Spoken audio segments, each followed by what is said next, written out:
বিশ্বাস করেন, ওয়াল্লাহি আল্লাহর কসম করে বলছি, বিশ্বাস করেন, আপনার ইন্তেকালের পরে 40 দিন সময় লাগবে না এদের আপনাকে ভুলে যেতে। ওয়াল্লাহি আল্লাহর কসম করে বলছি, এই মানুষগুলোর কেউই আপনার প্রকৃত অর্থে আপন নন। আপনার অবস্থানকে তারা ভালোবাসে, আপনাকে তারা ভালোবাসে না। আপনাকে শুধু আপনার রব আল্লাহ ভালোবাসেন।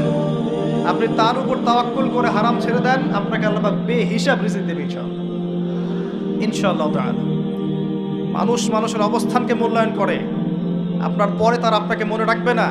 আপনি আমি যদি আজকে পৃথিবীতে নাও থাকতাম, পৃথিবীর ঘূর্ণন কমে যেত না, পৃথিবী ঘুরতই, রাত হতো, দিন আসতোই, আমাদের স্ত্রী সন্তানরা বেঁচে থাকতো, মা বোনরা বেঁচে থাকতো, সবাই যার যার জায়গায় ঠিকই থাকতো, আমরাই থাকতাম।